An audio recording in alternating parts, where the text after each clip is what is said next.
Hey, it's me, Alan Bahr from Gallant Games. Oh, got to turn on my overlay. And I just realized I didn't have my microphone here. So bear with me. Sorry. This is the first time we're trying this.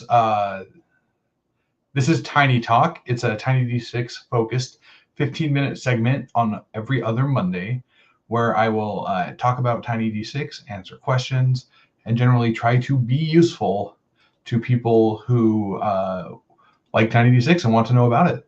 So let's get rolling, I think, and we'll get going. So we took a few questions in our Facebook group. And the big one is after the Yukon Dark actual play campaign, which is airing on Thursdays on our Twitch, our YouTube, and our Facebook page, wraps up, what will we be doing? That's a good question. And it's a fun one. So when we decided to start streaming games, we discussed something that was flexible and useful for everybody. While Gallant is my full-time job, it is not a full-time job for anybody else on the channel. They all have jobs and other things they do, so I don't want to bog people down for a multiple-year actual play game. Additionally, we want to use the streams to highlight some of the newest releases, some of our old releases and things like that. So we intend to kind of jump around and do different Tiny D6 games. So Yukon Dark is scheduled for a 12-session campaign. After that's done, we will be taking a short break, a few weeks, and then we will be moving to playing a different Tiny D6 game. Which one we haven't announced yet. We'll announce when we get closer, but we will be playing another game. Some of this cast might return. We might have some new players. It just kind of depends. We've got a question on Twitch here from I'm not going to try Linux for the win, maybe. I hope I got that right. They ask, running my first game of Tiny Supers tomorrow. Any tips? Yes. So there's a couple things that often trip up GMs running Tiny Supers for the first time. And some of these might be obvious to you and they might not be obvious to others or vice versa. First, the powers are designed to be broad and flexible. A good example is Blast. When you use the Blast power, that can represent everything from shooting beams of energies from your hand, eye lasers, or down to, it could be an arrow if you wanted to have a bow-wielding hero. Whatever you like. Treat powers as broad. If somebody says, I want to do X, find a power that gets close to that. For example, the snare power works really well as a stinking cloud of gas around you, but it also works really well as a blast of ice on the ground to trip somebody up. So it's really flexible, and it's designed to be that way. And then the next thing to remember is that it's designed to be very heroic. Players should feel competent, and they're often going to stomp on a lot of the bad guys, especially big bads who only take 2 actions to the players, 6 to 10 sometimes. So as a GM, don't forget to use interesting environments. Don't forget to use mooks and thugs and other situations to sort of accentuate and enhance the combat to help those players out. Other than that, the usual GM advice, if you get stuck on a rule, just make a ruling and move on, figure it out after the game. If everybody's having fun, you're playing it right no matter what the rules say, stuff like that. But yeah, Tiny Supers is great. I love it. It's my favorite of the games we've made and of the Tiny D6 games we've made, and it has a special place in my heart. So I'm really glad to hear you're running it. That makes me happy. So folks, if you have questions, feel free to drop them in the comments. You can drop in the comments on Facebook, YouTube, Twitch, wherever. We'll see them, and I'll give them an answer. And we'll go from there. So, it's been a heck of a weekend, let me tell you. And apparently I don't know time zones, so I got all the times wrong. Really exciting.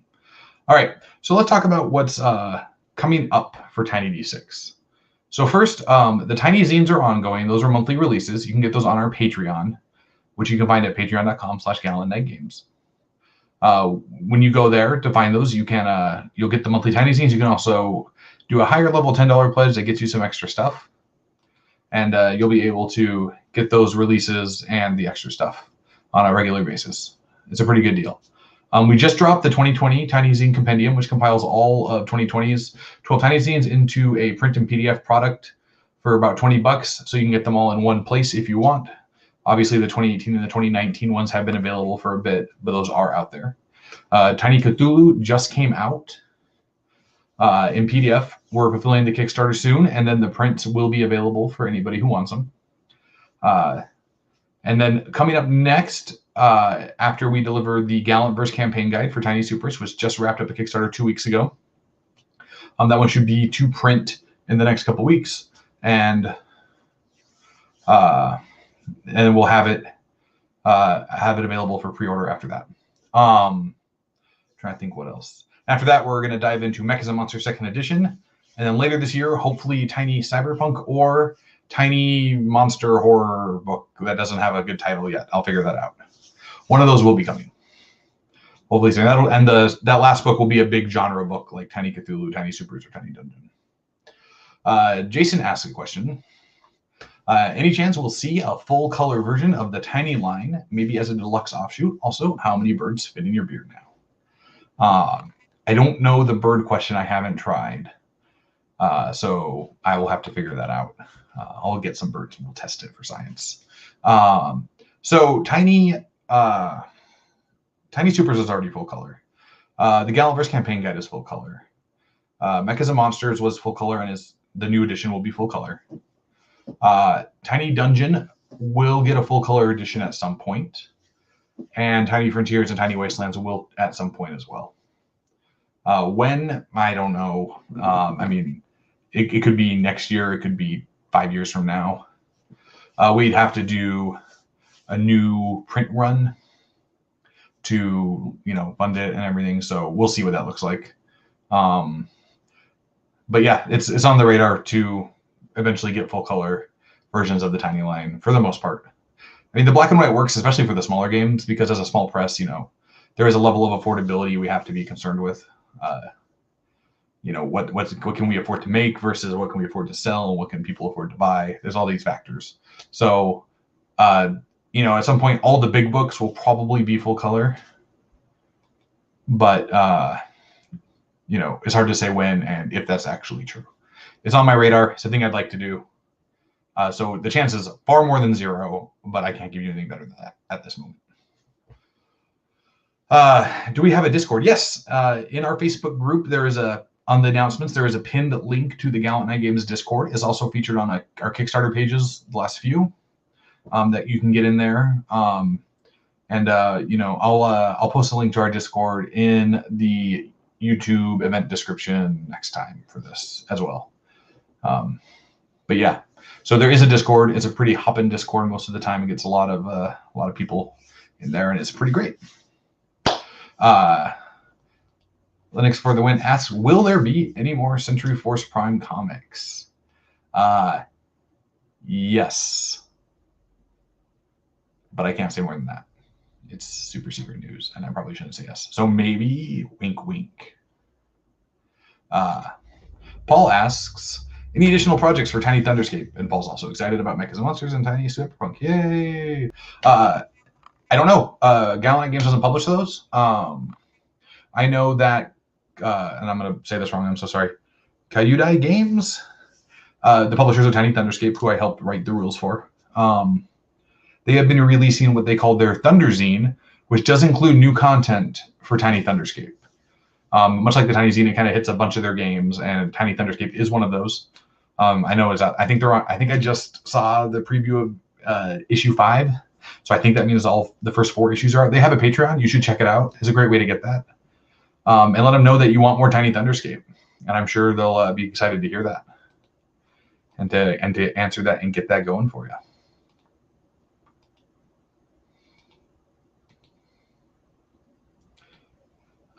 So great. We got some great questions. Do we have any more? Anything else I can answer for folks?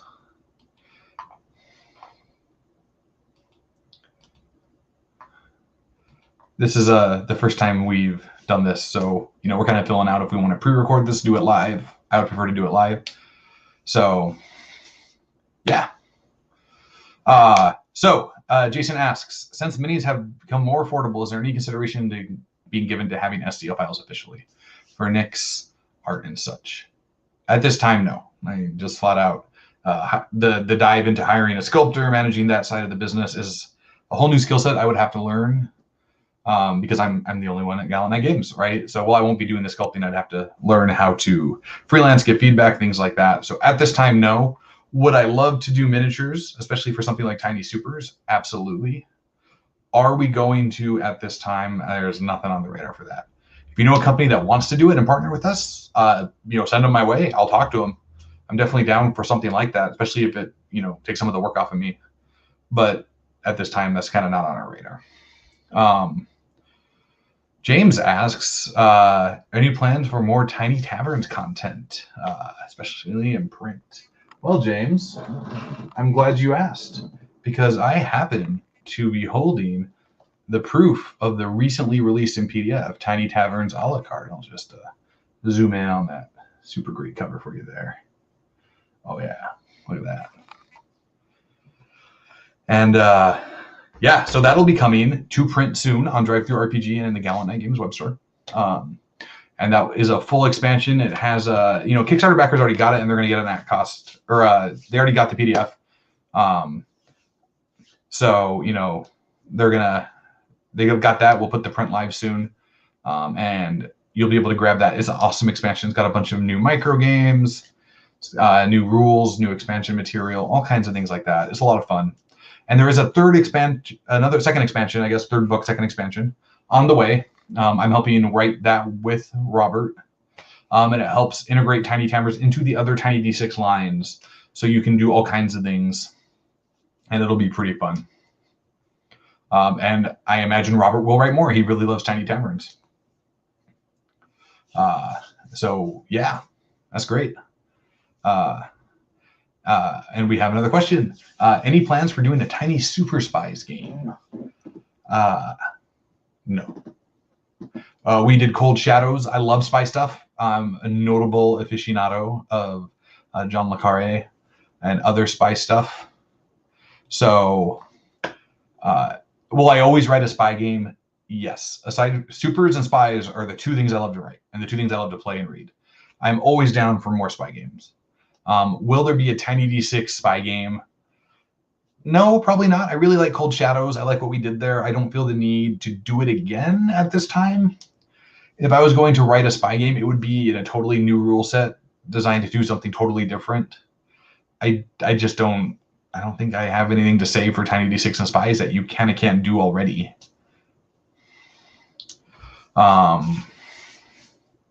So there's that.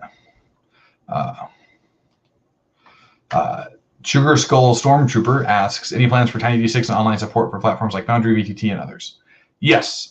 We are working to get our stuff on Astral currently with the DriveThruRPG team. They partner with Astral, and they're helping us get stuff set up there. So we're looking at that. Just last week, I had a meeting about some VTT work with somebody.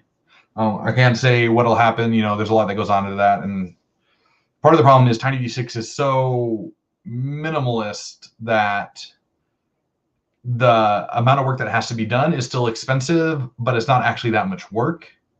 And the amount it adds to the platform is kind of maybe okay sometimes. It's just weird. It's a weird balance. And so we have to kind of pace it and make sure we do it right. So currently, Astral is definitely on our radar, and that's what we're working to right now. Supporting it with character sheets, rules like that. Other sites are a possibility, but again, there's the hard limit of one-man company. So either we have to utilize freelancers or partners, or I have to learn to do it. And that's just low on my list of learn to do. So I've been sourcing freelancers, and that takes time. But part of the benefit is for Tiny D6 that, you can play it so easily that, just throwing together a Discord server gets you where you want to go. It doesn't need much more than that, which is one thing, that I really enjoyed over the last year and a half as, we've been playing online almost exclusively, is it doesn't take much more for me to run TinyD6, via Google Hangouts or Discord than it does in person, really. So I really like that, and that's been nice. Samuel asks, any plans for something like Shadowrun? Well, Samuel, you came in a little late, which is cool. It happens. We mentioned Tiny Cyberpunk earlier. Will be one of our future Kickstarters. Either later this year or early next year, probably. We'll get, as we get closer, we'll have a firm date. It's between that one and the Tiny Gothic Horror big source book. So one of those two. But Cyberpunk will be coming. It won't be like Shadowrun. I'm not going to roll fantasy elements into that book. But obviously with TinyD6, because they integrate so nicely, you could just grab Tiny Dungeon, just mash them together, and you'd be good to go. Wouldn't be much more than that. All right. Well, it's 12:16. We had some pretty hopping questions. It's pretty great. The goal was to keep this short and sweet and to the point. I mean, it is called Tiny Talk. Talking for an hour would defeat the purpose of the Tiny Talk. So we're going to sign off for today. We'll be back in 2 weeks on the 19th. If you have questions, you can post them in the Discord. You can post them in the Facebook group. You can fire them at us on Twitter. If you're a Patreon, send them to me via Patreon, and I'll compile them. And we'll just try to work down questions as they come. I'm really interested in providing support for GMs and players, people who want help, utilizing the full minimalist but awesome flexibility of the TinyD6 system. So don't hesitate to hit me up with those questions in one of our platforms, and we'll get them answered for you. That's what we're here for. All right, until next time, April 19th. Thanks, folks.